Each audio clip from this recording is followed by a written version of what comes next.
Hello friends, welcome back to our channel education centre and this is Ankit Verma. Friends, SSC CHSL का online form start हो चुका है। इसके registration form fill up होना start हो चुके हैं।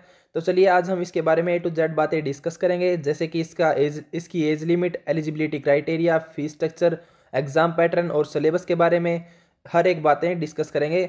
मैं आपको बताना चाहूँगा कि ये 2022 की one of the best vacancies में से एक है, जो कि एक शानदार वैकेंसी है। अगर आप इस वैकेंसी के लिए इंटरेस्टेड हैं तो वीडियो को लास्ट तक जरूर देखिएगा। तो चलिए वीडियो शुरू करते हैं।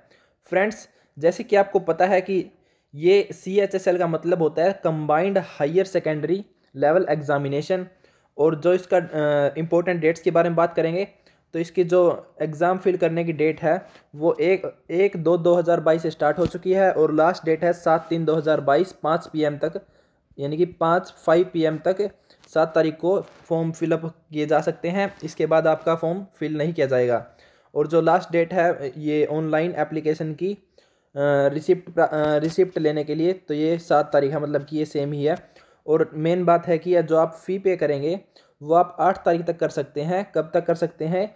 यहाँ पर 11 PM तक आप इसके फ़ी पे कर सकते हैं। नेक्स्ट हम बात करते हैं नेशनैलिटी एंड सिटीजनशिप के बारे में, कि नागरिकता कहाँ की होनी चाहिए। तो या तो वो कैंडिडेट इंडिया का होना चाहिए, या नेपाल का होना चाहिए, या भूटान का होना चाहिए, तभी आप इस फॉर्म को फिल कर सकते हैं। नेक्स्ट बात करते हैं हम एज लिमिट के बारे में। तो फ्रेंड्स, इसकी जो जनरल और EWS कैटेगरी के लिए, यानी कि UR कैंडिडेट्स के लिए, इसकी एज लिमिट है 18 से 27 साल।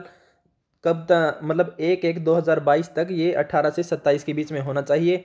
यानी कि जो कैंडिडेट है उसका जन्म 2/1/1995 से लेकर के 1/1/2004 के बीच में होना चाहिए। ये दोनों डेट भी इंक्लूड हैं। नेक्स्ट हम बात करते हैं जो SC ST या OBC डिफरेंट डिफरेंट कैटेगरीज वाले हैं, तो उनके लिए जैसे कि गवर्नमेंट रूल्स में दिया गया है उनके अकॉर्डिंग इनको रिलैक्सेशन दिया जाएगा। जैसे कि SC ST के लिए 5 ईयर्स का, OBC कैंडिडेट्स के लिए 3 ईयर्स का, PWD के लिए 10 ईयर्स का, PWD प्लस OBC के लिए 13 ईयर्स का, और PWD प्लस SC ST के लिए 15 ईयर्स का, और एक्स सर्विसमैन के लिए भी एक बहुत ही अच्छा यहाँ पर एज रिलैक्सेशन दिया गया है। तो नेक्स्ट हम बात करते हैं इसेंशियल क्वालिफिकेशन के बारे में, जो कि एक बहुत ही इंपॉर्टेंट बात है इसके बारे में अप्लाई करने के लिए। तो अगर आप LDC, JSA, PA और SADEO इन सभी पोस्ट के लिए अप्लाई करना चाहते हैं, तो आपकी जो 12th की मार्कशीट आपके पास होनी चाहिए, या फिर उसके इक्विवेलेंट यानी कि 12th ही होनी चाहिए, और किसी भी यूनिवर्सिटी या बोर्ड से जो कि रिकॉग्नाइज्ड हो। तो आपके पास, यानी कि मेन बात यह है कि 12th की मार्कशीट होनी चाहिए अगर आप इन पोस्ट के लिए इंटरेस्टेड हैं। नेक्स्ट है डाटा एंट्री ऑपरेटर की पोस्ट, यानी कि DEO ग्रेड A के लिए। तो अगर आप इसके लिए इंटरेस्टेड हैं तो आपके पास क्या होना चाहिए? साइंस से 12th पास आपकी होनी चाहिए। मेन बात है साइंस, यानी कि नॉन मेडिकल या फिर मेडिकल की डिग्री आपके पास होनी चाहिए 12th क्लास में, तभी आप इस पोस्ट के लिए अप्लाई कर सकते हैं। और यहाँ पर साइंस के साथ साथ आपका जो मैथमेटिक्स है वो भी इंक्लूड साथ में होना चाहिए। डेफिनेटली सी बात है ये तो, कि अगर आपके पास 12th में मेडिकल या नॉन मेडिकल होगा तो मैथ का सब्जेक्ट भी आपके पास होगा ही होगा डेफिनेटली। तो नेक्स्ट हम बात करते हैं एप्लीकेशन फ़ी के बारे में। तो फ्रेंड्स, जो फ़ी है इसके लिए आपको 100 रुपये चार्ज किया गया है, जो कि जनरल और OBC कैंडिडेट्स हैं, EWS कैंडिडेट्स हैं, उनके लिए है केवल। और जो वुमेन कैंडिडेट्स हैं, या फिर जो कैंडिडेट्स SC या फिर ST से हैं, या फिर PWD के लिए भी और एक्स सर्विसमैन के लिए भी, इनके लिए कोई भी fee reservation are exempted from payment of fee, मतलब इनके लिए थोड़ा रिजर्वेशन किया गया है। जब आप फॉर्म फिल करेंगे तो आपको पता चल जाएगा कि इनके लिए क्या फ़ी स्ट्रक्चर रहेगा। नेक्स्ट हम बात करते हैं जो इसकी फ़ी स्ट्रक्चर है, वो आप नेट बैंकिंग से या फिर मास्टर कार्ड से, वीज़ा कार्ड से, किसी भी मतलब SBI चलान से, इन सभी माध्यम से आप इसके लिए फ़ी पे कर सकते हैं।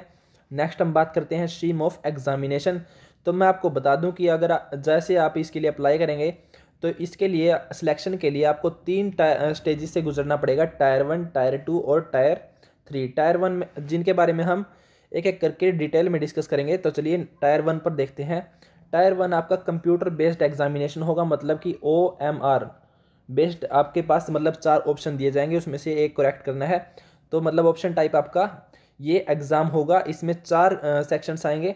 सेक्शन 1 में आपका इंग्लिश लैंग्वेज, मतलब कि इंग्लिश से रिलेटेड क्वेश्चन, जनरल इंटेलिजेंस के क्वेश्चन, क्वांटिटेटिव एप्टीट्यूड मतलब मैथ के क्वेश्चंस, और जनरल अवेयरनेस मतलब कि GK या फिर साइंस 10th लेवल साइंस के क्वेश्चंस आपके पास यहाँ पर आ सकते हैं। हर एक सेक्शन आपका 25 मार्क्स का रहेगा और एक क्वेश्चन है जो आपका 2 मार्क्स का रहेगा, मतलब टोटल 200 मार्क्स का क्वेश्चन रहेगा और 100 क्वेश्चन आपसे पूछे जाएंगे। और मैं आपको एक मेन पॉइंट बता दूं दोस्तों, यहाँ पर जो नेगेटिव मार्किंग है वो 0.5 की रहेगी, मतलब कि 200 मार्क्स का पेपर है और 100 क्वेश्चन है और 0.5 की नेगेटिव मार्किंग रहेगी एक क्वेश्चन गलत करने पर। तो आपको ये बात ध्यान रखनी है कि अगर आपने क्वेश्चन गलत कर दिया तो आपको 0.5 मार्क्स डिडक्ट कर दिए जाएंगे। नेक्स्ट है मेन बात, अगर आपने इसके लिए टायर 1 में एग्जाम में मतलब क्वालिफाई कर लिया तभी आप टायर 2 के लिए एलिजिबल होंगे, नहीं तो आप इससे बाहर कर दिए जाएंगे। नेक्स्ट है टायर 2 डिस्क्रिप्टिव पेपर। तो टायर 2 में आपका एक डिस्क्रिप्टिव पेपर होगा, इसमें टायर 2 में 100 मार्क्स का पेपर होगा, इसको पेन एंड पेपर मोड भी बोलते हैं। तो इसमें डिस्क्रिप्टिव पेपर होगा, तो इसमें एक घंटा आपको दिया जाएगा, मतलब कि इसमें आपसे एक ऐसे लिखवाया जाएगा, एक लेटर लिखवाया जाएगा, ये इंग्लिश में भी हो सकता है और हिंदी में भी हो सकता है, जिसमें आप चाहें उसमें दे सकते हैं। इसमें आपको एक लैंग्वेज सेलेक्ट करनी पड़ेगी स्टार्टिंग में, जो आप बाद में चेंज नहीं कर सकते। इसमें क्वालिफाई करने के लिए आपके कम से कम 33% मार्क्स होने चाहिए 100 में से, यानी कि 33 मार्क्स आपके कम से कम होने चाहिए, तभी आप टायर 3 के लिए एलिजिबल होंगे। तो मेन बात है कि अगर आपने टायर 3 में जाना है तो परफॉर्मेंस है वो टायर 1 प्लस टायर 2 के अकॉर्डिंग आपकी मेरिट लिस्ट डिसाइड की जाएगी, तभी आप टायर 2 में मतलब यहाँ पे 33% मार्क्स तो आपको टायर 2 के लिए करने ही है, लेकिन अगर टायर 3 में जाना है तो आपको दोनों की कट ऑफ पार करनी होगी, मतलब एक बेसिक लिस्ट तैयार की जाएगी। अगर उसमें आपका नाम आता है तभी आप टायर 3 के लिए एलिजिबल होंगे, नहीं तो आप टायर 3 से बाहर कर दिए जाएंगे। नेक्स्ट टायर 3 में क्या होगा, टायर 3 में हमारा एक स्किल टेस्ट और टाइपिंग टेस्ट होगा। अगर आप उसको क्वालिफाई कर लेते हैं, यानी कि वो होता है मोस्टली 8000 वर्ड्स आपको 1 घंटे में लिखने हैं, जो कि आपको या फिर एक पैराग्राफ या फिर एक ऐसे दिया जाएगा। अगर आपने 8000 वर्ड्स अगर आपने टाइप कर दिए 1 घंटे में तो आप इसमें सिलेक्शन श्योर मान लीजिएगा। फिर एट लास्ट जब आप ये तीनों स्टेजेस टायर को कंप्लीट कर लेंगे तो आपका आखिरी में क्या होगा, डीवी यानी कि डॉक्यूमेंट वेरिफिकेशन का प्रोसेस होगा।